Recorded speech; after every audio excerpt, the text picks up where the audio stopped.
Two main things that allowed Capablanca to play with 94% accuracy, brilliant moves, and still make it look easy, like anyone could do it. In this lesson, we're gonna go over those two things, keep reinforcing them, and hopefully you get to use it in your games. And even though we're not as close to players like Capablanca, if we use these principles at our level against our opponents, then we're going to have way better results. Now, the first thing that you need to do is try to come up with your plan, your next move here for the black pieces. Yes, after over 200 lessons, those of you who have been with me from the beginning, you should be able to come up with the next move. If you're not there yet, then this is a great opportunity to reinforce that. Now, I'm gonna take it from the beginning, and notice how this game starts with English opening, but then it transposes into a queen's gambit. And here, the white pieces choose e3,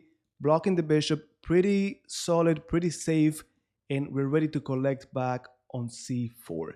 Now, after bishop e7, knight b to d2, first principle that is going to allow you to navigate the opening without having to memorize theory or specific move. And you know, this is what we've been trying to do in this channel when it comes to opening. Just get the main ideas, make it through the opening to the middle game, and that's where a lot of people struggle. That transition opening to early middle game, if we get really good at that, we're going to have the upper hand. Now, what principle am I talking about? Guys, in the queen's pawn openings, when this knight doesn't go to c3, then c6 becomes very, very powerful. And I'm not talking about only this position. In general, this is the case. So that's going to guide you, of course, in your games. They didn't do knight c3, well, c5 has to come right away. And of course, it has to do with the fact that d5 is not being attacked so heavily. So after knight b to d2, castle, bishop d3, and now pawn to c5. Striking the center, we have talked about this before. From this kind of tension in the center, we could get different pawn structures, and that's going to dictate typically the remaining of the game. So with that in mind, white pieces take on c5, and now Capablanca comes up with a pretty nice move. Any of us would play mechanically, take on c5 or take back, but here is the main thing that if you guys are not paying attention to it, if you're not doing it already, we need to keep hearing it until it becomes second nature to you. We need to look for opportunities to develop as quickly as possible, and that's the reason why Capablanca here plays knight a6, ready to collect on c5, but notice that I'm quickly developing more pieces. The white pieces still need to develop this bishop, they need to castle. For me now, I only need to develop my light square bishop. So knight a6, notice that if they had taken on d5, well, we collect on c5, hitting this bishop that is hanging. Not a good idea to have hanging pieces. So they castled, knight c5, and again, they need to move this bishop one more time, or at least do something about the bishop. Now, of course, I say they have to move it because we have talked already about how important the pair of bishops are, how to use it if you have it. So the white pieces just played bishop e2, and now pawn to b6, c takes d5. Do we want isolated pawns? Nope. So I'm not going to take with the pawn. Instead, I need to pick queen or knight. Now, take a moment, try to evaluate the position, try to pause the video if you need to, and try to come up with the answer to this move. Should we take with the pawn, with the knight, with the queen? Well, Capablanca said, I'm going to bring my knight to the center. And guys, this is just clear now that the black pieces have the initiative. Notice that, again, we only need to improve this bishop, and it is our turn. The white pieces, they need to develop their bishop. So this means we are playing with the white pieces. We're heading development. So after knight b3, we got bishop b7, knight takes e5. One more time, this seems basic, but I'm going to take with the bishop. I do not want to mess up my pawn structure. Guys, this is something that I remember reviewing Capablanca's games, and he was very careful with keeping his pawn structure healthy.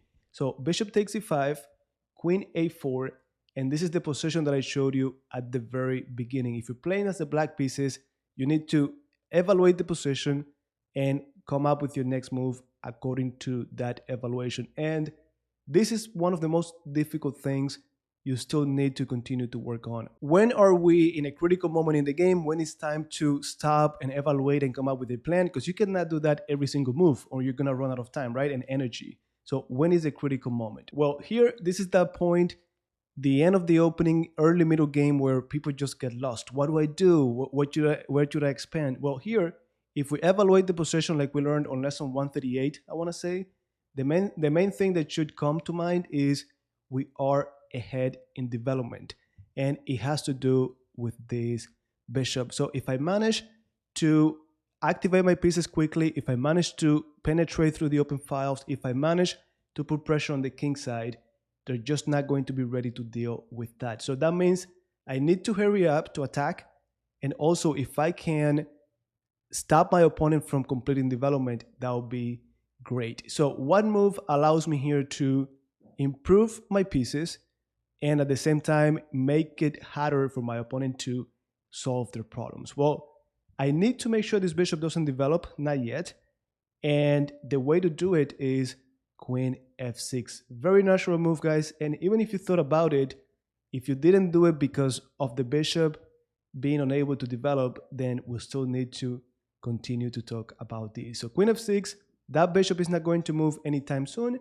That gives me plenty of time to bring my rooks and then hopefully penetrate. So after Queen f6, we got Bishop a6. And this move has to do with the whole plan that Capablanca implemented here, but also a plan that is so part of Capablanca's style, something that I always try to adapt. And again, even though I'm not even close to his level, this is something that has allowed me to win so many games easily. And guys, typically when I'm talking to my students, I tell them, oh, you're up a pawn? Simplify the game. Oh, you have this strategic advantage? Simplify the game. And that's what Capablanca is doing from this moment on. And again, this guy played this game in 1920 something with 94% accuracy, just keeping this, using these simple principles. How did he apply the rule of simplification? Well, he had a very unique style and rules when it came to simplification. What is he thinking? I want to keep the pieces that are going to be useful for me to unleash that attack, to penetrate, to put pressure. It's not about what I capture, it's about what's left on the board. So he knows he wants to keep my good bishop versus the bad bishop.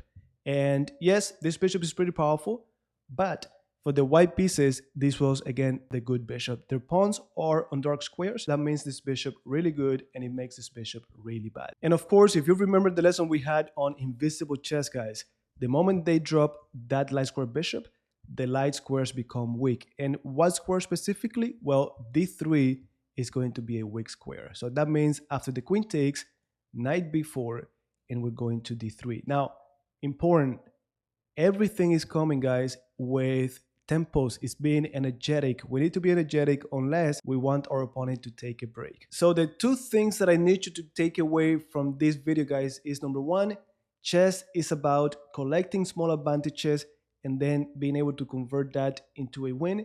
And of course, this concept of simplification, when to do it, how to do it. And if you think about it, we collect the small strategic advantages, and then those advantages, we accentuate them by simplifying and just leaving those advantages on the board. And that's something that beginners or experienced players just cannot do. Many people just focus on the tactics and they think that's about it. But then these little subtleties is what creates that gap between the different levels of players. So they took knight b4 and now rook d8, just trying to get to d3. That's it. Putting pressure, simple stuff, things that all of you know. Those of you who have been with me from the beginning, you know this simple stuff, guys. So a3, knight goes to d3, and now look at this move, knight e1. Many of us will be a little bit sad here because we gotta let go for powerful knight on d3. But again, Capablanca was happy to see this because all he's thinking is, I want to leave my opponent with this ugly bishop and I want to keep my powerful bishop. And I already have a rook on the d file. Soon my other rook will join and I'm going to penetrate. So knight takes, rook takes, and then rook c8. Guys, by now you should be annoyed to hear me say the same thing. So simple moves. He's simplifying. He's not up a pawn. He's not up anything. He just has superior pieces. He's eliminating everything else that doesn't really help him, right? Like his knight was not necessary. Now, after rook b1, and this is mainly to be able to finally move the bishop or just play before without the rook hanging. So assume that you are in this situation one more time. You know before is coming, your opponent is sort of trying to untangle themselves. And what do we do? Well, I'm thinking, how can I continue to create other threats? Well, look at this move. Queen e5. Not only am I getting ready to play bishop d6, but I'm going to play queen d5 and control the d file. So the white piece has played g3, anticipating that plan. Then, like I mentioned before, queen d5, getting ready to control that d file. And at the same time, we continue to control the light squares. My opponent doesn't have a light square bishop. All of their pawns, look at this, guys. We talked about this on lesson 107 with the Karpovian style. All of these pawns are on dark squares. They control dark squares, just like their bishop, but no one is controlling the light square. So this queen here centralized, controlling those squares makes sense. Also, another principle that we have talked about, if I have only one bishop, I need the queen to complement and control the other squares that bishop is not controlling. So I have my bishop on the dark square, my queen controlling the light squares. So after b4, finally the bishop goes to f8, then bishop b2, and now feel free to pause the video, see if you can come up with the next move.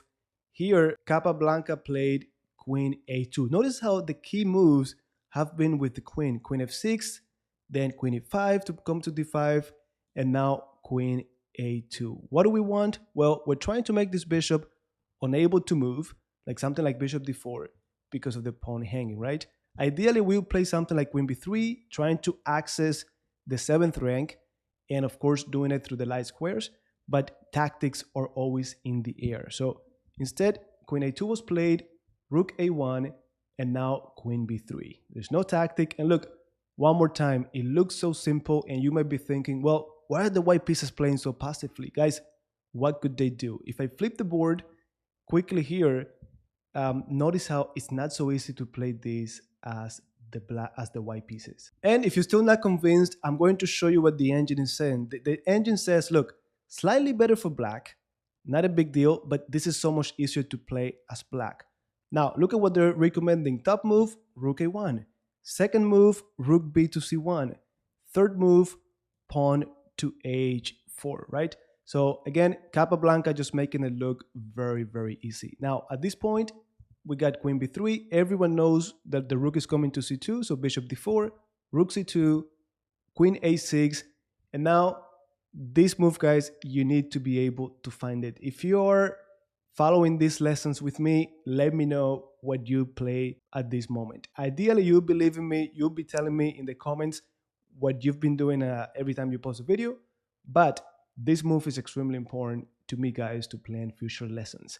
What would you play here as the black pieces? Well, this is a typical sacrifice that we often do to just get overwhelming strategic advantage. I want my final rook to get to the 7th rank, and for that, I'm going to sacrifice the pawn. Bishop needs to move. They took the pawn, and now this is just too much. Guys, I have been here myself as the white pieces being attacked like this, and it's not nice. Next move, queen b7, and again, you might be thinking, why is this guy just letting them take on f2? Well, this question is for you, and don't forget, every time we get such an advantage like this, strategic advantage, strategy eventually leads to tactics. So if your tactics are not sharp, then you won't be able to close your games. And guys, that's why I always tell my students, the first thing I do with them is get really good at tactics, attacking the king, then we start talking about strategy and positional chess, because you need to have the tactics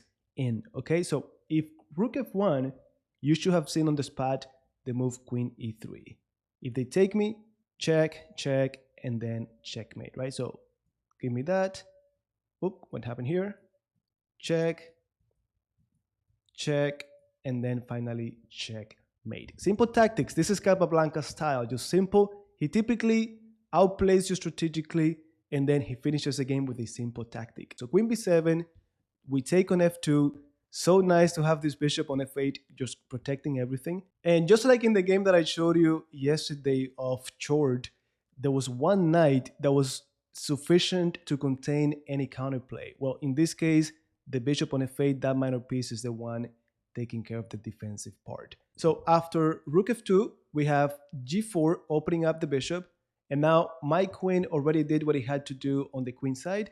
We bring it over to the king side. And again, rooks on the 7th rank with no counterplay for your opponent, this should be an easy win, even if you wasted a tempo or two, right? So queen e6 was played, bishop g3 finally, and now the brilliant move that you saw in the computer report. What was that brilliant move? Well, we go back to the question I asked at the beginning. How do I know when I get to a critical moment? How do I know when I need to be looking for tactics? Well, again, I have my rooks, my pieces so active, tactics have to be in the air. So what can I capture? What checks do I have? 1, 2 checks. Captures, I got light 3. And once I have my candidate moves, I start calculating into them. And like I always tell you, this idea of the candidate moves is so important because many times some of those candidate moves are not going to be the move, of course, but if you register them, you might consider them later in one of the main variations. Like here, the move was rook h2, bishop takes, and then one of the candidate moves comes in with check. Let's say the king moves, queen h3, and the bishop is pinned, and of course, they're gonna get checkmated. So after rook h2, they play queen f3 one more time. This would be check, and then game is over. In the game, they should have resigned, but queen f3 was played, and now after rook g2, we get to this position where it's just overwhelming. Yes, we've said, oh, the rooks can be better than queen, but in this case, they are not coordinated, and I got more pawns. I have the initiative. So rook d1, h5, rook d4, and guys, this is a great position for you to take it, set it up against the computer, and see if you can convert these. Extremely important that you can convert your games until the end. So they took on before, bishop e7, bishop f6, queen d5, and at this point, the white pieces simply resign. So there you have it. Going back to the review, 94% accuracy, 90% for the white pieces. Brilliant move. A game that was played almost a century ago.